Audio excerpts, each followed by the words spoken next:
Ladies and gentlemen, here he is, Mr. Alan Alda. Nice to see you, man. Hey, good to see you, Joe. Things are good? Yeah, very good. Thank you. Things I overheard while talking to myself. A great title. I don't know if it beats Never Have Your Dog Stuffed, which was your first book. Yeah. But there's a lot to talk about when it comes to you. Near-death experience, Chile, is that what got this going? Yeah, I managed to get 2 books out of nearly dying. Yeah.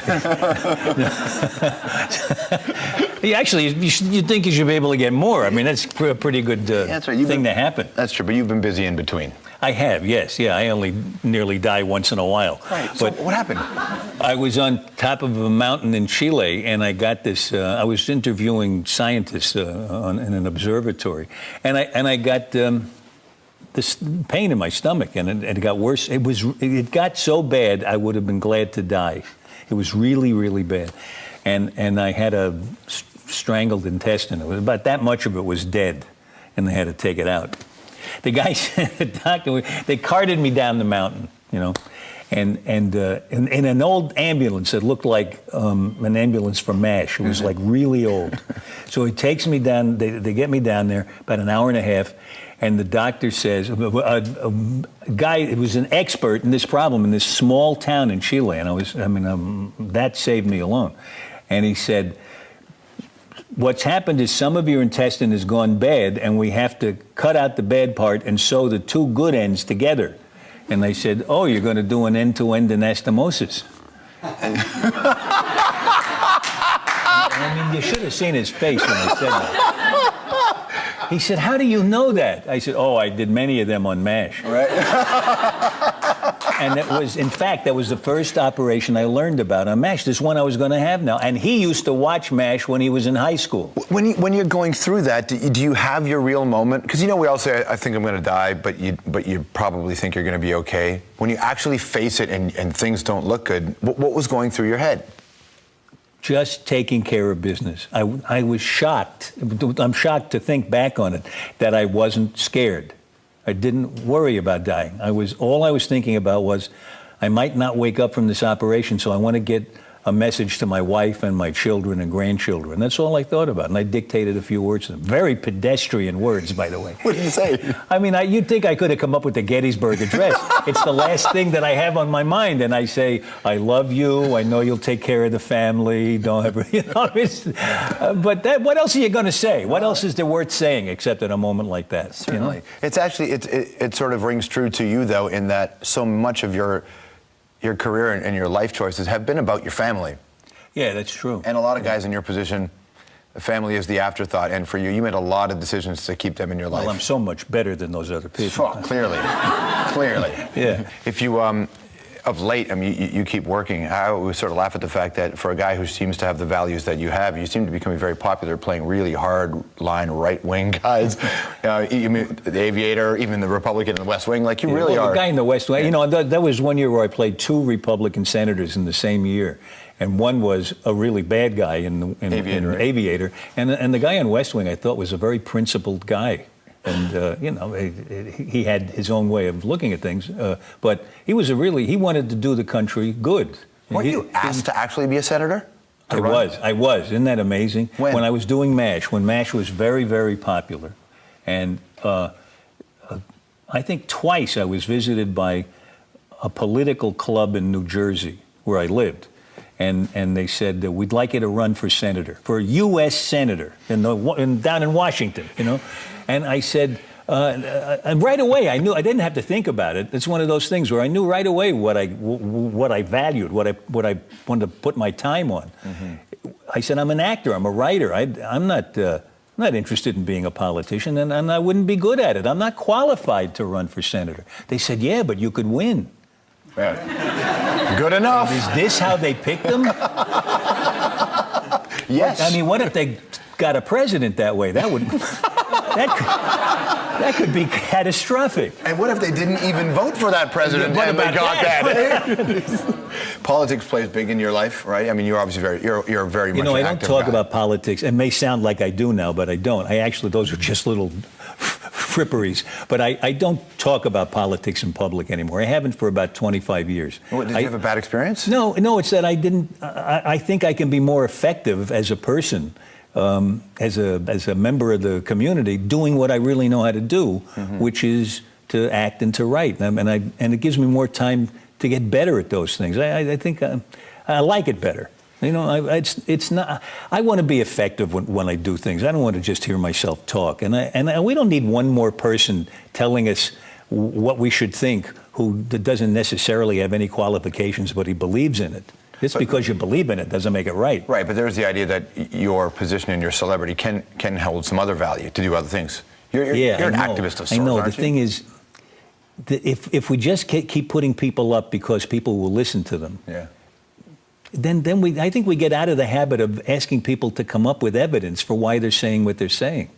If we just endorse ideas like bars of soap, that doesn't seem to me to be as valuable to the whole group, because we're under a lot of stress now.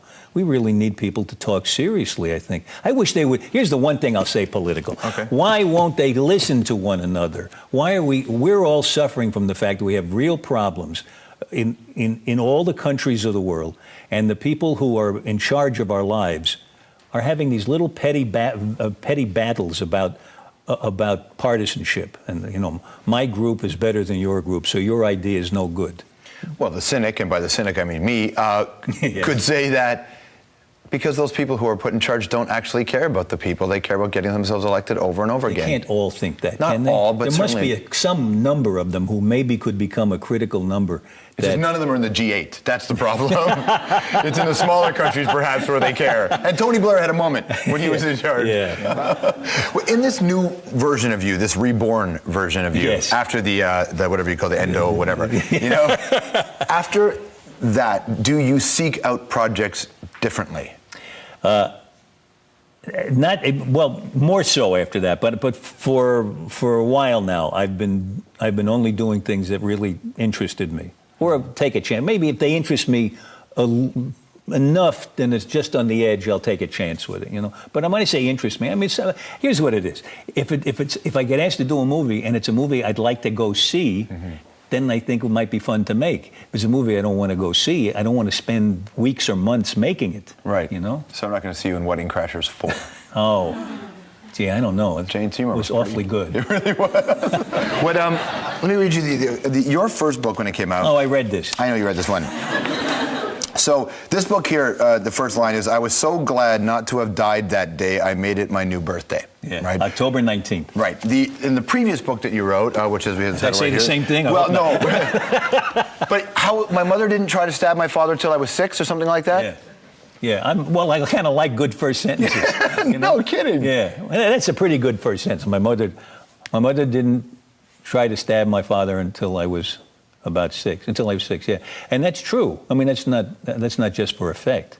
The poor woman was psychotic. Right. You laid it all out on the line though, and then I found that it's a really interesting. If acting's about choices, living is also about choices, and you made a very clear choice to tell that part of your story. In that part of your life. Well, and I have to admit that here's two things. One is I didn't tell things that I thought were personal. Right. Were private. I told things that were personal, because you can't do art without being personal. Right. It has to feel like a person. But if it's private and that's really yours alone, and you don't want to expose that to the world, then that's different. So I was personal.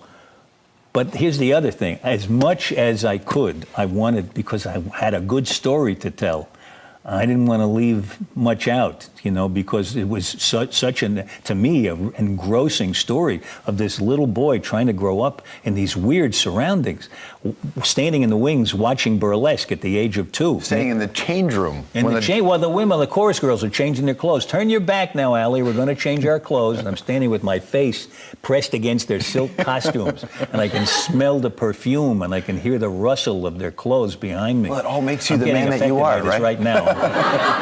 Keep the camera up. That's all I'm saying. Keep the camera up. No one needs to see that. But it makes you the man you are, doesn't it? It certainly does. You know? Gave me a lifelong interest. Absolutely. What's next? And good for you. What's the next thing people will see you in? What are you excited about? I'm going to make a movie with Rod Lurie, who's the director-writer, and it's about a case where a woman goes to jail. A reporter goes to jail for not revealing her source. Gee, I don't like to say political things, yet I make political choices. Well, no, but it's a very interesting First Amendment question. I mean, I'm really interested in the way our life works. I just don't want to... I really try not to tell people what to think. Yeah. I know that makes me sound saintly, but, you know... Not so much. Thanks for coming in, man. It was great to see you. I really enjoyed talking with you very much. Appreciate it. Alan Alda, everybody. Here's the book, Things I Overheard While Talking to Myself. There's Alan Alda. Stick around the hour. We'll be right back. Which was your first book. Yes. But there's a lot to talk about when it comes to you. Near-death experience, Chile, is that what got this going? Yeah, I managed to get 2 books out of nearly dying. Yeah. Viewing scientists in an observatory, and I got this pain in my stomach, and it got worse. It got so bad I would have been glad to die. It was really, really bad, and I had a. Ladies and gentlemen, here he is, Mr. Alan Alda. Nice to see you, man. Hey, good to see you, Joe. Things are good? Yeah, very good. Thank you. Things I Overheard While Talking to Myself, a great title. I don't know if it beats Never Have Your Dog Stuffed. Strangled intestine. It was about that much of it was dead, and they had to take it out.